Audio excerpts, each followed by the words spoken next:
All right, let's go. So I was tossing around a bunch of different titles for this episode, I guess you'll call it. Life is but a dream. I don't know who I am anymore. Is this the Matrix? I don't know. Bunch of different things. And the titles that I was playing around with all emerged from this central theme, this central awareness that there is something underneath all of this that we're witnessing that almost seems unreal. Besides my brother being murdered and the unreality of that, there's a lot of other layers to things that I've been witnessing, that I've been remembering, high notes, just a lot of different things that have been coming up. And I've been trying to be present with whatever's arising. So I just got back from my brother's memorial service this weekend. Um, and I knew the night of the memorial service that I was going to dream about him. Often after someone dies, I have a dream about them. I don't know why. It just happens. I've had different instances in my life where as soon as I close my eyes, I just instantly see a scene. And it's happened in some really awesome times, but it also has happened when I've gone to the memorial services of people that I love. And when the example of one of the beautiful times was the first time I went not scuba diving, but snorkeling, and was underwater and saw the beautiful coral and fish. And it was just like amazing. As soon as I closed my eyes, I would see myself in the ocean and I would just be like, whoa. And I just dreamed about being in the ocean. An example of a horrible time was when I was a teenager and my brother Marcus, who died, or I should say, who was killed, and my other brother Tony and a couple friends and I were all driving home from going to Virginia Beach where we weren't supposed to be because my mom told us not to go anywhere. But my two younger brothers wouldn't listen. And I went with them trying to protect them as the older brother, which was always a thing with us. And we went, and on the way home, we got into a car accident, a pretty bad car accident. Everybody survived, but my one of my younger brother's head went through the windshield, and he has still scars to this day. And hi, Margaret. And when we got in our car accident, right before we crashed, everything slowed down, and I could feel like everything was super slow. I was thinking about my whole life. I was imagining the life that I thought was going to be ahead of me, and I was like, wow, is this it? Because I thought I was going to die. And I ended up just saying, oh, well. So if I would have died, my last words would have been, oh, well. And I thought that my mom was going to be so mad that all three of her sons would have died in this car accident when I was the oldest and we shouldn't have been in the car in the first place. But after that accident, when I went to bed the next day, as soon as I closed my eyes, I saw the car accident. And it was like that for a while. As soon as I closed my eyes, all I could see was and see the crash. And same thing happened when my dad died. And so that night after my brother's memorial service, as soon as I closed my eyes and started falling asleep, I was playing Duolingo, dozing off, and I would see my brother's face, and I saw it three times. And then in one instance, our older sister, I heard her voice say, "Don't you see Marcus?" And I was just like, "Yeah." And then I woke up again, and then I told my wife, like, "Man, I'm not scared to go to sleep, but I know if I go to sleep, I'm gonna end up having a dream about him, you know." And eventually, I couldn't keep myself awake, so I fell asleep. And I did have a dream about him, and the dream was awesome. In the dream, we were on a family trip, and all of the siblings were together and some cousins, and it mirrored the dinner that we went out to after the memorial service. And but Marcus was there, and we were hanging out. We were having a good time. We went on a road trip. We went to this place that was I don't even know where it is, but it was near Canada because I heard the one of the waiters saying that they had driven across the border to work because somebody else didn't show up for work. There was a random waiter with a KKK hood that no one realized he was still wearing his KKK hood. That part was random. And then we were just saying, man, we're so glad we did this. We're so glad we did this trip. And we were all just like, just having a really amazing time. And for some reason, this one woman that I used to be her pastor who died a few years ago named Joyce Libra was in the dream. And later I realized why she was in the dream. But she was in the dream too, wanting to sit at a special seat. I won't take you all through the whole dream, but needless to say, it was an enjoyable dream. Marcus felt very much alive. We were all hanging out with each other. And then Marcus said um, that he needed to go to the bathroom. And then when he said he had to go to the bathroom, I felt this feeling like I'm never going to see him again. And so I said, hey, man, Marcus, come here. And then I went and I started hugging him and I was just like, I love you. I'm proud of you. And then he's like, all right, man, I'm just going to the bathroom. And then my other brother was like, why are you hugging on him so much? And then he said, you know what? Let me hug him too. And then we all just surrounded him and we're hugging him and telling him how much he loved them. We loved them. And he's just like, man, I just got to pee, like, well, okay. And then we were just all hugging and it was beautiful. And all of a sudden he started shrinking. And then everybody was like, what's happening? And he started shrinking and he shrunk all the way to a baby, to the size of a baby. And then I picked him up.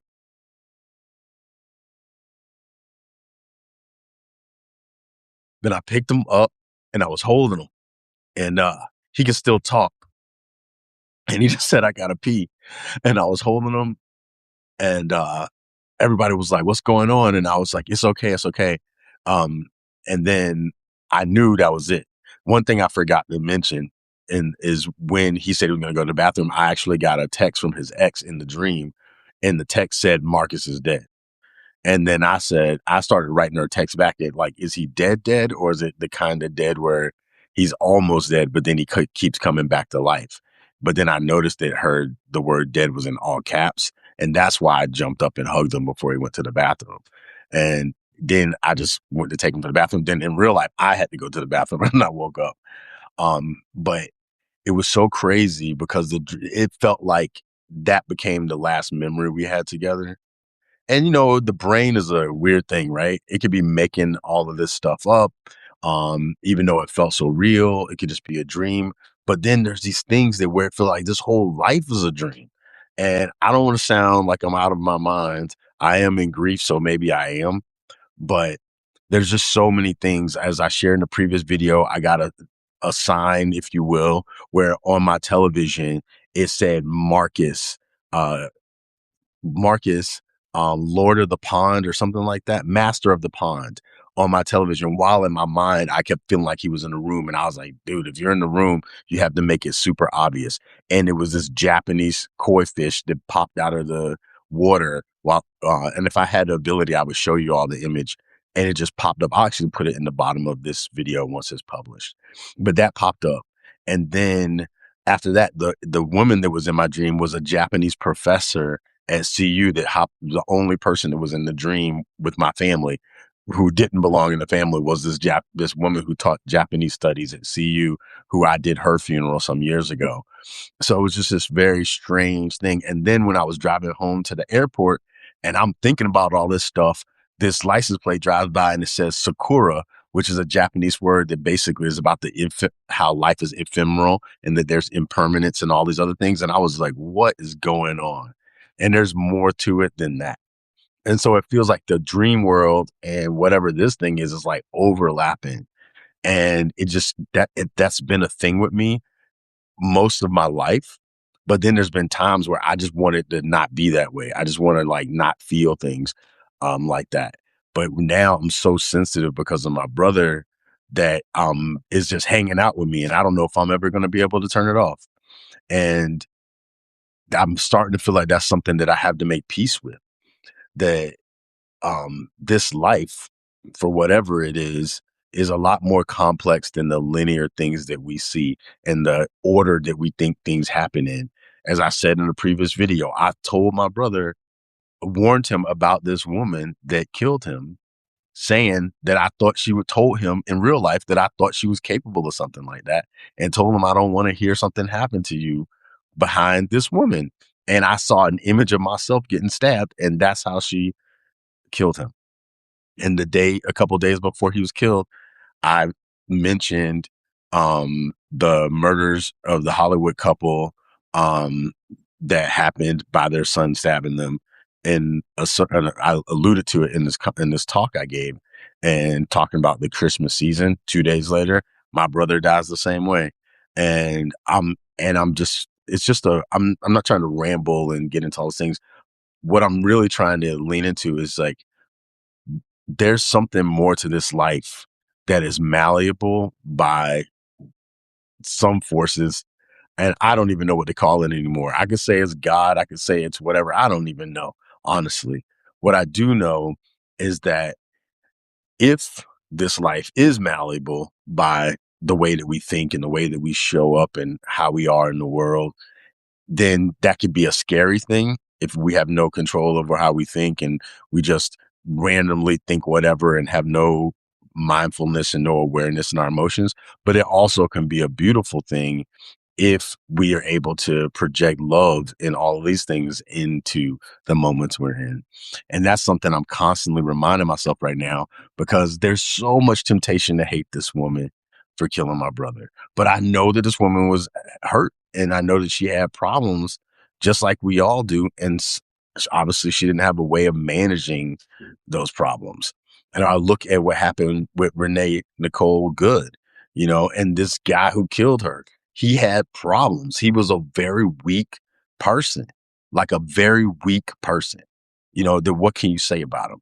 It's like I can't even get mad, as I said, to the woman who killed my brother, because I thought she was that type of person. And this person that killed Renee Nicole Good is the type of person. He is that type of person, and he did what that type of person does. So then my question for myself becomes, what creates the conditions for these type of people? And then what can I do, and who can I be? How can I show up in the world to in such a way that this kind of environment is less conducive to creating the type of people who don't know what to do with the emotions and the complexities and the harm they feel. Or even my own brother, who I know had abandonment issues and all sorts of things, and like wanted to he always was trying to make people like get along, trying to be like a peacemaker. And he used to talk about, even in 40 something years old, he still had this like childlike dream of winning the super mega $1 billion lottery, buying land so all of us can live in the same place together and be around each other all the time. Like that's like beautiful, but it's something of the child in him that had so much unresolved things, and why he could not be with a person who could just love him. The woman who took care of his funeral and stuff like that, his ex, she took care of everything just like a wife would, when they broke up and he got with somebody who ended up killing him. That's very sad, because he couldn't be with the person who loved him the way that she loved him. He had a hard time doing that because he had unresolved issues from childhood. So all of these things work together, and sometimes we attract people who have their unresolved issues, and then we work it out on each other. And that's unfortunate, because there's so much opportunity for us to live a life that is filled with more love. Like right now, I'm wrestling with these things, but I'm choosing to try to come from love, even though I keep sinking, and then I'm trying to come back up, and then I'm sinking, and then I'm trying to come back up. I'm not choosing to get drowned by the things that are coming over me, but a lot is coming over me. And I bet a lot is coming over you, and a lot is coming over this world. Like every day, one thing after the other, grief, grief, grief, grief, grief, grief. And I think a lot of us are dealing with complex grief, and the society that we have is an expression of unresolved grief and issues. Like the guy that some people believe is the president, whatever that guy is, this guy is so broken. It's amazing how broken he is. And he's surrounded by other broken people whose nervous systems are completely hijacked. And just like what happened with uh, the dude in Germany, later people are going to be like, the fog is going to lift, and they're going to be wondering how they fell for all this stuff. But it's because not everyone, but so many of us, we don't know how to cultivate stillness. We don't know how to reflect. We don't have spiritual practices. We don't have even the spiritual communities that we've been a part of. Our churches are horrible. Like so many of our churches are just broken people spreading toxicity. There's some people that aren't, there's some communities that aren't, but so many are. because we don't know how to allow these things to be resolved. We don't know how to face these things. And even our societies, like, I'm sure I'm already prepared for people to be like, your brother died a month ago, get over it. You know what I mean? And they might not say it, but some people are going to feel it. But I don't know how long I'm going to be feeling what I'm feeling. So, because I also am mindful that I live in a society where, generally speaking, people want to get back to work, get back to work, that sort of thing. That's sad. We could create a society where people are loving, where we can hold each other, where we can understand each other's humanity instead of trying to create us to be like robots or AI. I mean, the grief that I feel, I cried like a baby a few days back. And I haven't cried like a baby since I was a baby. I cried like a baby because that's a part of my experience right now. What if I felt like I couldn't do that and I just held it in? I once wrote a poem where I said that I think bullets are proxy tears, that all these mostly men who don't know how to cry, store all their tears in bullets and then they release them. That's why they need these automatic rifles and stuff like, because they're just releasing all this pain and tears that they just have stuck inside of them. What if we were able to just like let ourselves cry and feel what we feel and understand that it's a part of the human experience that can't be calculated for, but it can be honored and held? What if? I know it's possible. I do that for people. And if people will give it to me, I'll receive it. But it's not commonplace in our society. But it could be. It could be. There could be a place where my brother could have expressed himself and and been a vulnerable guy because he was an abused man. A lot of people don't think about men being abused in relationships, but he was a type of person that he would let himself to some degree be abused, and he's been that way since we were younger, you know so it's like, what are you going to do? Sorry if I'm dumping on y'all. I'm not trying to dump on y'all. What I'm trying to do is just share, and be present with what is, and invite us into more possibilities of how to be with each other when we're going through things. Because if I like hold this in and don't share it, I'm a part of the effing problem. I'm a part of the effing problem if I'm sitting inside of myself feeling all these feelings. And then I'm like, well, I'm not going to say anything. And then I'm in the grocery store and somebody takes my banana and then I start beating them with a carrot. That's because I don't want to work out my crap. You know what I mean? So I'm doing what I can to both work it out, be present with it, share with people, let them know it's vulnerable. I'm messy. I may be up and fall down in a few minutes. I'm like, I have to speak this Sunday. I don't know how I'm going to pull that off. It's going to bring up a lot of stuff. It's Martin Luther King Sunday, and there's a whole layer there. Then I'm doing something next week for Martin Luther King Day, and it's going to mean a whole different thing with my brother dying because I grew up my whole life trying to protect my brothers from getting killed when we were younger. And now one of them is gone. And uh, I don't know. All I want to say is there's a song that we sang together, we performed together. I kind of rapped and they sang, and there's a line in it that says, don't interpret your feelings, feel what you feel. Well, it says the only sin there is denying what is real. Don't interpret your feelings, feel what you feel. And I am allowing that to minister to me. I don't want to deny what is real, and I don't want to interpret my feelings. I want to feel what I feel, and I want to be an invitation for other people to feel what they feel and to allow whatever can come from this to serve us in our healing, because we need it bad. It's so many of us that are hurting and don't know how to talk about it.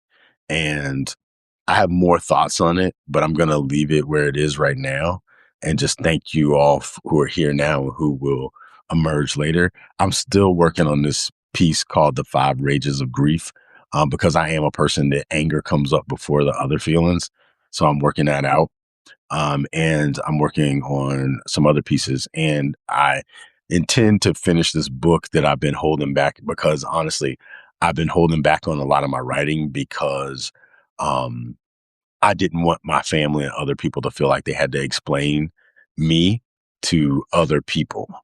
So it was a backwards way of trying to protect them. But now I feel like there's no point to that. And I'll tell you more about that in the future. But it's got a lot to do with bad theology that has people walking around feeling the guilt and shame instead of experiencing themselves as loving expressions of an eternal loving creator. There's so much more to that, but it's been a balm to me to speak into this camera, knowing that some of you are there. Thank you for that. Thank you for your presence. And I hope that it serves you in some way. And if you think it'll serve others, I invite you to share because I would love for us to create new spaces in new places and communities where we can just be who we are. And enough of the hyper masculine, freaking toxic BS that is holding us all hostage because every day we're living in a hostage situation right now. A lot of us are living in a hostage situation and we don't even know how to acknowledge that. And even a lot of the hostages are going along with it because they're fear based. And we can't drive out fear with fear, as MLK said. He said, only love can do that. Darkness can't drive out darkness. Only light can do that. Hate can't drive out hate. Only love can do that. So we're going to have to, some of us are going to have to make that choice to love and be light and be courageous, even when those around us are too afraid to do so. And I hope that something that I say or do or be inspires you to show up in your moment, in your light, and in your love, and in your courage. So that's it for now. Thank you.